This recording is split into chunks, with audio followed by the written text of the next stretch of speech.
Quer saber como ser professor e não surtar? Vem comigo! Seja muito bem-vindo ao canal Inglês com Diversão. Vamos para a dica número 1.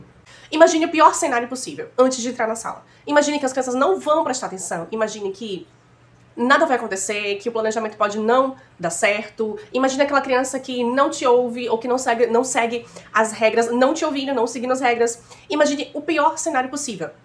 Ah, Lila, mas isso já é assim, não precisa imaginar, já é o pior cenário possível. Ok, então sabendo que você vai entrar no ambiente assim, se prepara emocionalmente para se blindar daquelas emoções que vão te atingir. Então vai diminuir a frustração, vai diminuir o seu estresse na sala de aula porque você já se preparou para aquele momento. Então, por exemplo, você tem uma criança que sempre se levanta na sala de aula. Ela vai se levantar na sala de aula. Então, entrar na sala naquele embate de ai, meu Deus, mais uma vez de novo, levantou. A gente deixa pra fazer isso quando sair. Sair a gente pode fazer. Tipo, ai, meu Deus, de novo, foi difícil e tal. Mas dentro da sala de aula, já vá preparado para aquilo. Quando você já vai preparado, já conhece o terreno, já conhece o que você vai encontrar ali, você já cria, o seu cérebro cria estratégias prévias para se defender daquilo ali. Segunda coisa muito estressante que a gente passa na nossa profissão, que são os planejamentos. Sim, planejar é desgastante. A gente precisa planejar, a gente precisa corrigir, a gente precisa criar. E eu ainda estou no processo de aprendizagem nesse sentido, tá? Eu sou teacher, estou aprendendo, mas eu estou compartilhando aquilo que eu percebi que funciona melhor, aquilo que não funciona tão bem. Então, nós recebemos um cronograma anual lá no começo do ano, se você trabalha em escola. Então a gente já sabe em quais períodos do ano a gente vai ter mais eventos, mais projetos, mais coisas para corrigir, mais demandas para serem entregues. Então, o ideal é que a gente aproveite o momento de flow de criatividade e acelere o máximo que a gente consegue esses planejamentos. Por quê?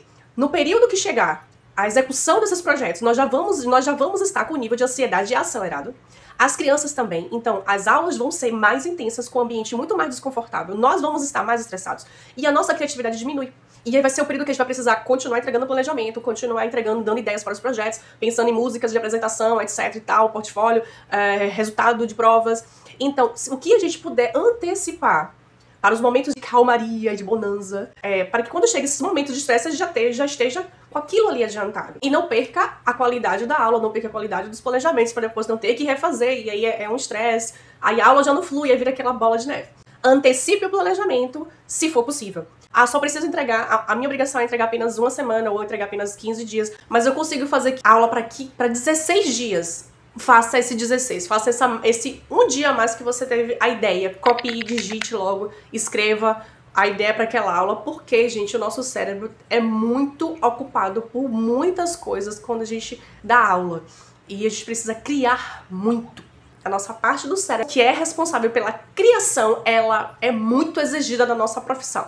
Então, por conta disso, a gente vai pro number 3. Se possível, não seja apenas professora. Isso é polêmico, mas cada dia mais eu tenho certeza de que isso é necessário. Aliás, não somente para professores, qualquer profissão. Não utilize apenas uma profissão para ter os seus recursos financeiros.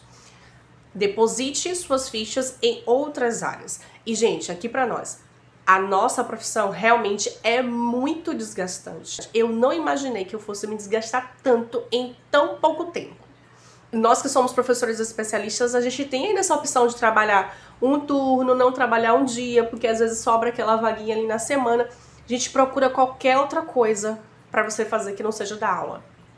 Nem que seja, vou fazer tradução no meu segundo horário, vou fazer tradução de noite, mas eu não vou dar aula. Não dê aula. Porque a gente se desgasta com o outro. O lidar com o ser humano, você passar o que você precisa passar e fazer aquela pessoa chegar em um objetivo é algo que desgasta muito. Utilize a sua energia de outras formas para ganhar dinheiro também. Porque nós, professores, se temos uma vaga em horário, a gente enche com outra aula. E de noite outra aula, encaixa outra aula, a gente vai encaixando aulas em todos os nossos horários. Uma coisa que é positiva na nossa profissão, tá aí. Uma coisa boa. A gente pode trabalhar meio turno, tranquilamente, pode trabalhar em uma instituição ou em duas, não trabalhar em três, trabalhar em duas, não trabalhar em duas, trabalhar em uma. E você fazer qualquer outra coisa em outro horário. Dar aula é bom. dar aula é legal. Quando eu tava na faculdade, eu tive uma professora que falava assim: dar aula é uma droga. Ela falou assim, essa frase, e todo mundo se assustou. Ela falou: vicia. E é verdade. Vou contar pra vocês aqui minha história. No meu último ano de faculdade, eu já tinha trabalhado umas 3, eu acho, ou 4 escolas. 3 escolas, eu acho. Porque eu comecei a estagiar logo de cara, no terceiro semestre. Eu ia iniciar o terceiro semestre, eu já estava dentro da sala de aula dando aula. Eu fui a primeira da turma a ir pra sala de aula, pra, de fato, né, ser professora. E eu estagiei em escola pequena de bairro, que essas são ótimas pra você aprender logo de cara o que precisa fazer, porque você tá ali no real life, de verdade ali, você vai aprendendo na marra como dar aula. Então eu já tinha dado muita aula. Quando você dá aula em escola pequena, tem esse detalhe, você dá aula lá da educação infantil ao 9º ano do ensino médio, porque as escolas pequenas, né, só tem um professor para tudo. E eu era bem isso aí, dava um monte de aula. Quando chegou no meu último ano de faculdade, era o ano que eu ia casar. Então eu estava construindo, tendo muitos gastos. E o meu estágio tinha finalizado e não podia renovar por conta do prazo e tal. Acabando a faculdade é mais difícil você encontrar estágio. Então, neste mesmo ano, o que aconteceu? Um concurso público que eu tinha feito 4 anos antes me convocou. Uau. E aí eu fiquei naquele embate, vou ou não vou, pô, mas fiz a faculdade, pô, mas não é minha área. Fiquei naquele embate, mas, gente, era concurso. E aí, na minha cabeça, era a minha visão daquela época. Ainda vou fazer um vídeo também sobre isso. O que mudou na minha cabeça de lá pra cá. Sobre concurso público. E eu fiz, pô, vamos lá, vou fazer. E aí deixei, né, finalizei a faculdade, que eu tava naqueles últimos semestres, fazendo TCC, e aí eu finalizei a faculdade, mas já não estava mais na sala de aula, né? Eu já fui trabalhar com o setor administrativo mesmo em uma autarquia pública federal. Fiquei lá por 8 anos. E, gente, aquela frase que a professora da faculdade falou: ensinar é agora, não saía da minha cabeça, porque eu sentia a falta de dar aula, acredite. Eu sentia a falta da sala de aula, eu sentia a falta da criatividade, eu sentia a falta de estar fazendo aula, de estar gerenciando o meu dia. Porque pra quem gosta de dar aula porque é criativo. Se você dá aula, porque você é criativo. Você tem esse seu lado aflorado da criatividade. E os dias são diferentes. Nenhum dia é igual ao outro quando você dá aula, né? Cada dia em sala de aula é um dia diferente e é você que é gerente daquele momento. Então você pode conduzir como aquilo vai ser. Isso é bem legal. Isso fora os projetos, as coisas que acontecem quando você tá dentro de uma instituição, né? E também quando você dá aula particular, você também cria ali como é que vai ser aquele momento. E isso é bem legal. E eu sentia muita falta disso, porque eu não tenho a menor paciência para coisas burocráticas. Digitar e-mail, atender telefone, fazer reserva de passagem. Eu fazia tudo isso, mas, gente, não brilhava os olhos. Eu admiro quem gosta de fazer isso, mas eu realmente não gosto. Eu trabalhava em um setor que a gente organizava o evento da instituição, que é um big evento, é um evento muito grande aqui na minha cidade que a gente organizava. E o meu setor, eu era responsável por ligar para os convidados importantes do evento para confirmar a presença, mandar um e-mail esperando a confirmação de cada um, dentre outras atividades também. E quando eu pegava aquela lista, Senhor, me ajuda.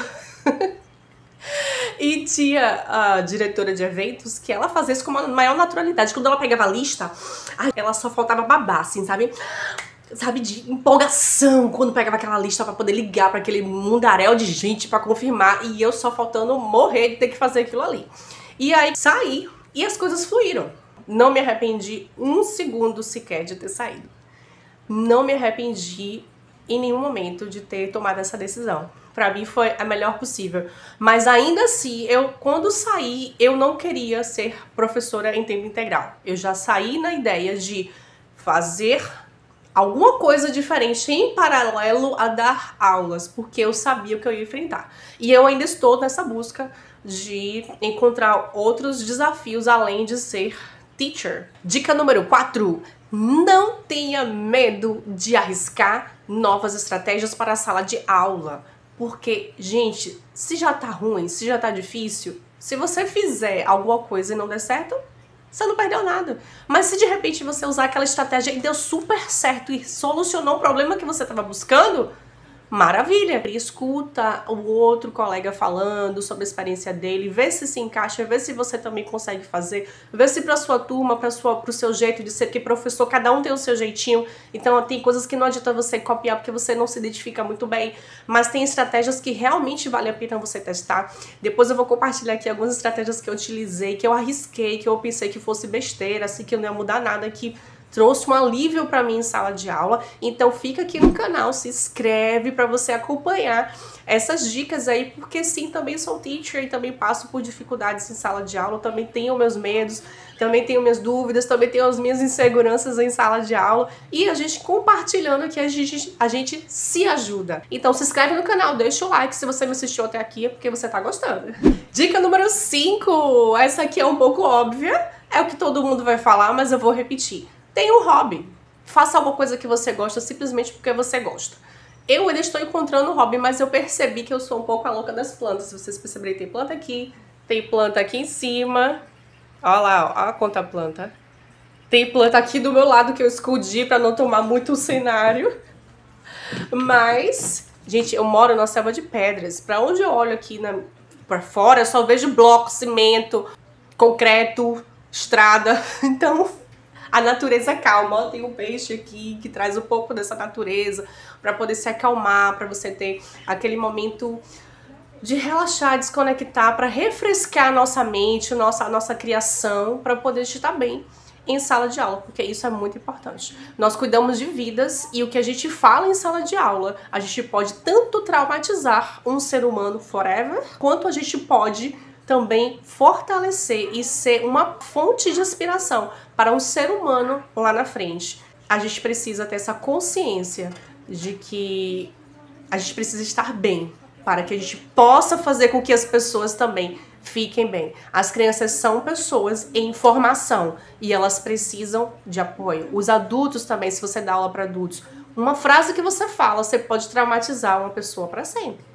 Então, vamos manter a nossa saúde mental em primeiro lugar para poder a gente cuidar do outro. Afinal, ensinar é sobre cuidar.